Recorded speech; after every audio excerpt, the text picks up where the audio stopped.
The Hoosiers are 3-0 for the first time since 2010. We take a look at the win over Western Kentucky, then look forward to Indiana's final non-conference game at Wake Forest. And mark your calendar, folks. Hoosier Hysteria has set a date, and it's quickly approaching. Find out more about the annual festivity at Assembly Hall. And take a look at the college football AP poll. Notice anything? It's Ohio State and Michigan State at 1 and 2 respectively. We put the spotlight on Big Ten football right here on Hoosier Sports Night.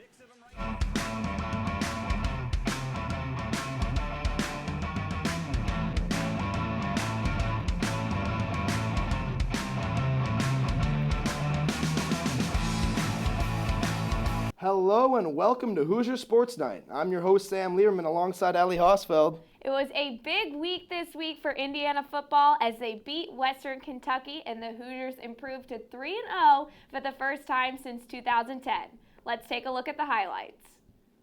Nate Sudfeld getting his team ready to move to 3-0 on the year against Hilltoppers star quarterback Brandon Dowdy. Hoosiers hold Western Kentucky to a punt on their opening possession while receiver Mitchell Page awaits the return.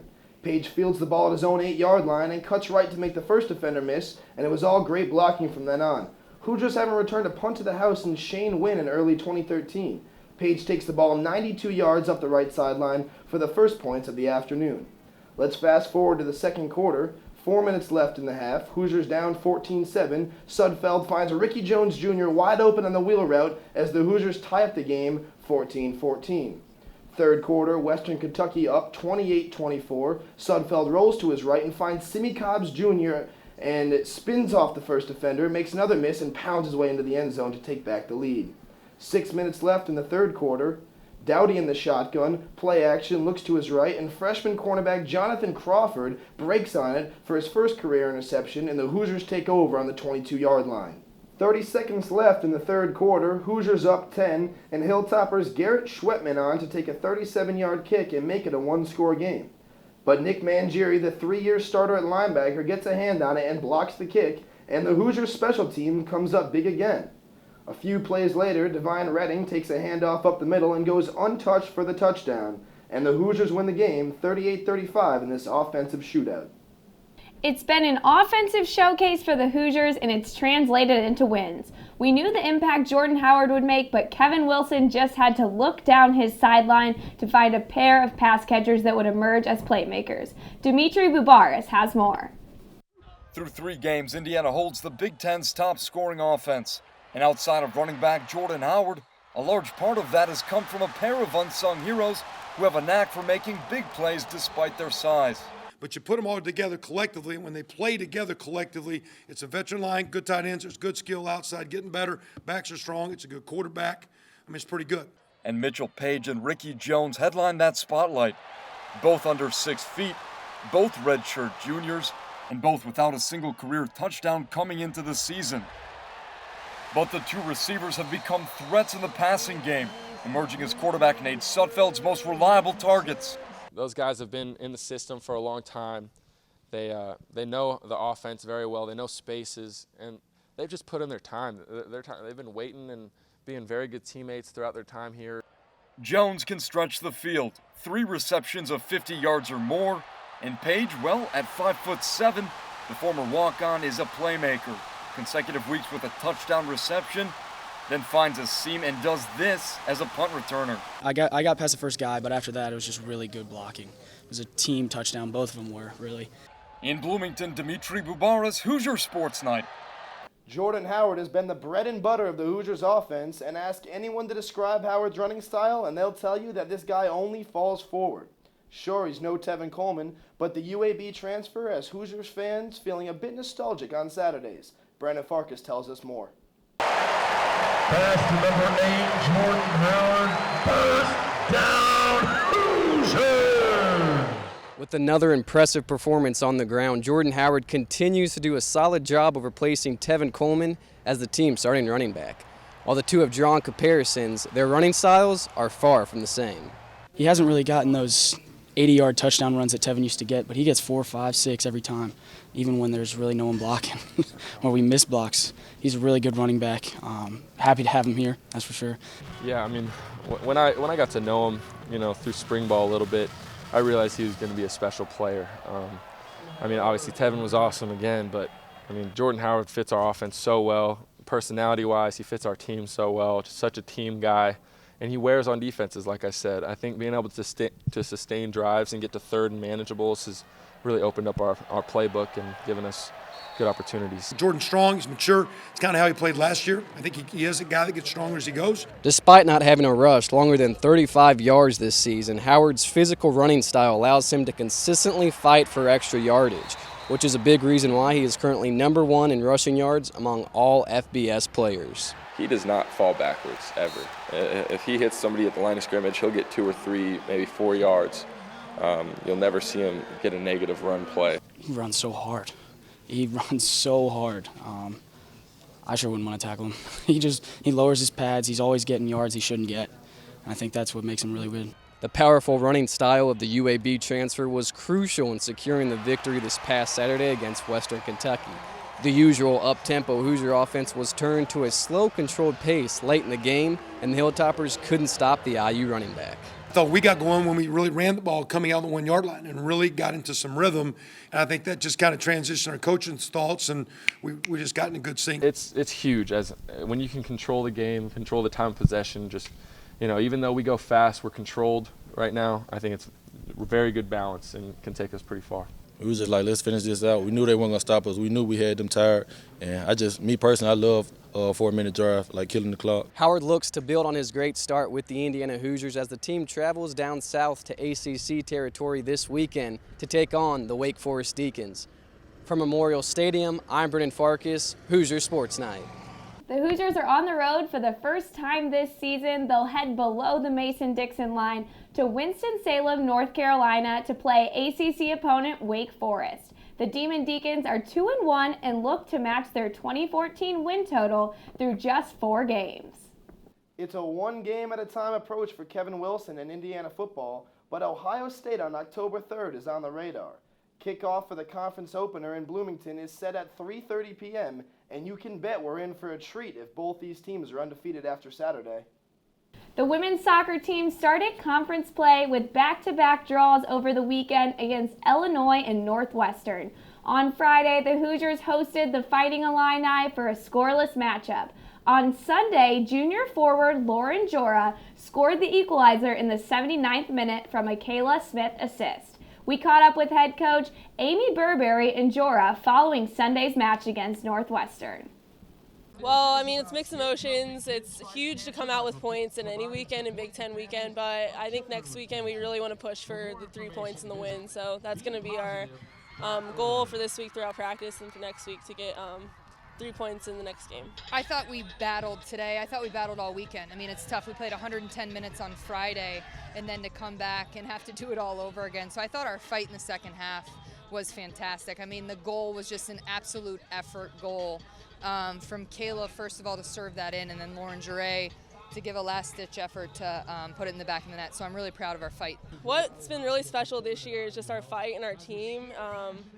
Last year, if we would have got scored on, we wouldn't have had that same mentality of getting back and trying to fight for that goal for the tie. So I'm really proud of our team. I mean, we didn't lose. And to walk out of the weekend with 2 points, those could be very crucial down the line, maybe in late October to push us into that 18 bracket for the tournament. The women's team will return to action this weekend as they travel to Wisconsin on Friday before facing Minnesota on Sunday. After 3 straight draws, the Hoosiers are looking for a victory and earned 3 points for conference standings in Friday's match. Indiana men's soccer is still searching for its identity, considering it growing pains for a young team that sits at 4-3-1 coming off a home win over Evansville. The women's volleyball team keeps their winning streak alive as they went undefeated in the Northern Colorado Classic. The Hoosiers beat Eastern Kentucky, Utah State, and Northern Colorado as they only gave up 1 point through the entire tournament. The team moved to 10-2 as they travel to East Lansing to take on the Michigan State Spartans this Friday. Coming up, the new IU basketball transfers Max Bielfeldt and Josh Newkirk were officially introduced to the media. Hear what the IU basketball tradition means to them. Plus, we will have Big Ten football news and highlights in our 2-minute drill segment after the break.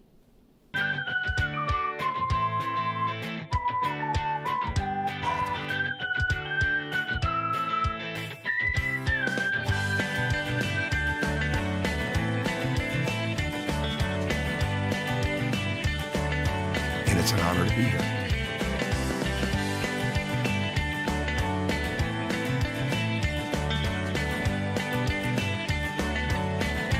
After suffering a season-ending injury in late March,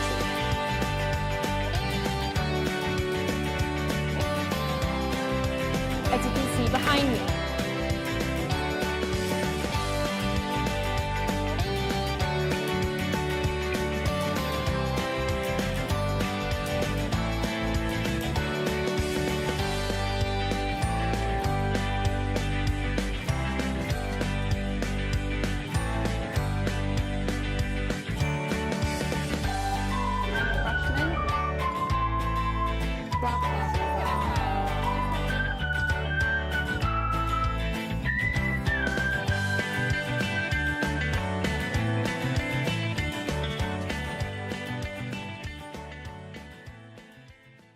Welcome back. Mark your calendar. On Monday, the Indiana basketball programs announced the date for this year's Hoosier Hysteria. The annual opening practice that officially tips off the new season is set for Saturday, October 24th. Details for the event are still being finalized and will be announced at a later date. As always, admission is free and IU fans can expect to see a scrimmage, friendly contests, music, prizes, and then an up-close look at the men's and women's basketball teams as the season gets going. Hoosier fans know about the addition of standout incoming freshman Thomas Bryant, but the Hoosiers also added a few transfers to the roster. In their introductory press conference, Max Bieldfeld and Josh Newkirk both referenced the importance of IU's tradition and leadership among their team. Yeah, I'd say, tradition's one of the huge things here, and there's because of that tradition, there's a very high expectation on the basketball program, and coming from Michigan to here, it's they're both Big Ten schools. They are similar in a lot of ways, but I would say just kind of that expectation for a national championship every year is a little more stressed. Coming to Indiana was a decision based on the tradition. Coach Crean has a lot of guys that weren't highly ranked out of high school, and he's developing them into great players. So that kind of caught my eye when choosing to come to Indiana. There's a lot of things that'll remind you of the tradition. So when you walk in here, you definitely get reminded of the players that have been here, the work that's been put in, all the accomplishments that have occurred here. So you definitely get reminded that as soon as you get in. One of the big things would be just, kind of being that even-keeled vet. Just, when things get high intensity in games and, they can get caught up in, the big lights and the big stage, just kind of keeping everybody grounded, knowing that, we have the talent to win and just kind of remind them and, just being that consistent like I was talking about with that leadership. Just being a leader. We have a great group of guys, a lot of guys that just want to learn, want to come in and get better every day. So just being a leader, learning, teaching guys, because, I played college basketball for 2 years, so I kind of know a little bit. So just teaching guys little things that they need to know. The women's cross-country team ran to a first-place finish and a perfect team score at the Indiana Intercollegiate Meet this past Friday in Terre Haute. Freshman Haley Harris led the Hoosiers to its 7th straight title at the annual state meet. The men's cross-country team placed third as just 5 points separated first through third places. Rory Hunter led the way for Indiana on the 8K course with a 6th place finish. IU will next compete at the Princeton Invitational on October 4th. The field hockey team bounced back with a big win over Ball State 4-2 this past Friday. The Hoosiers lost their previous 2 matches but took the home game to get up to 3-4 on the season. The Cream and Crimson have another home match on Friday against Iowa and look to get their record back to 500 in their Big Ten opener. We've had a little trouble scoring the last couple games, so to see us get so many attacking opportunities today was great for us. We've been working on our corners a lot, so it's really rewarding for the players. All their hard work at practice is paying off today in the game. I think the stats are really improving, this year. Last year we kind of struggled getting corners and getting opportunities in the circle, but this game just proves like we're capable of it. I think it's really important to get up there and get in the circle. We've been working on a lot when we get inside the 25 or even in the circle, getting a positive outcome, whether it's a goal or a corner, and I think we really accomplished that today. We wanted to prove who was the best team in Indiana, and this game meant a lot, kind of being the closest college to us and the rivalry there. So they were really intent on playing our strongest at home today. The way we've been playing, I have really high expectations. Coming out off of this win, I think there's a lot we can still grow off of, and I think come out with a big win. Olympia Fields is widely considered one of the most elite courses in all of golf, and this past weekend the team finished tied for 12th. It was the best team scored at Olympia Fields since 2010. The team travels to Glencoe, Illinois for the Window Memorial on Sunday. Women's golf beat Michigan 4-1 to finish in third place at the East-West match play in Madison, Wisconsin. IU freshman Erin Harper had a strong performance, winning her match on the 19th hole as she led the Hoosiers to defeat the Wolverines. Now with Carly Murata for a new segment, the 2-minute drill. Carly? With conference play just around the corner, let's take a look at news around Big Ten football. Ohio State survived a scare against Northern Illinois, leading to many questions as to whether they deserve to be in the #1 spot. Quarterback Cardell Jones threw 2 interceptions in the first half and ended up getting benched for the rest of the game as JT Barrett took over. Following the game, Jones expressed his disappointment by changing his Twitter bio to third-string quarterback at The Ohio State University. Oh wait, second string. Michigan had an easy win over UNLV 28-7, however there are still concerns about quarterback Jake Rudock. Although he got the job done at Iowa State, it seems to be the opposite at Michigan. Through the first 3 games, he already has 5 interceptions in 91 attempts. Nebraska came back from a 33-10 deficit to Miami to put the game into overtime. During the first play of overtime, Tommy Armstrong Jr. threw an awful interception which led to a late hit as Nebraska's offensive tackle Alex Lewis took out defensive back Corn Elder, who caught the pick. This put Miami in field goal range and Nebraska lost 36-33. The Badgers got a win, but it was an interesting one at Camp Randall. The game was delayed due to a fire alarm, and 2 of Wisconsin's players were ejected from the game. However, Wisconsin came out with a win over Troy, 28-3. And to finish off the exciting news for the weekend, Iowa's kicker Marshall Cohen completed a 57-yard field goal as time expired to beat Pitt 27-24. Iowa improves to 3-0 for the first time in 6 years. And the Big Ten is at the top of the AP poll with Ohio State at #1 and Michigan State at #2. The last time that the Big Ten held these 2 spots was November 2006. And that's it for the 2-minute drill.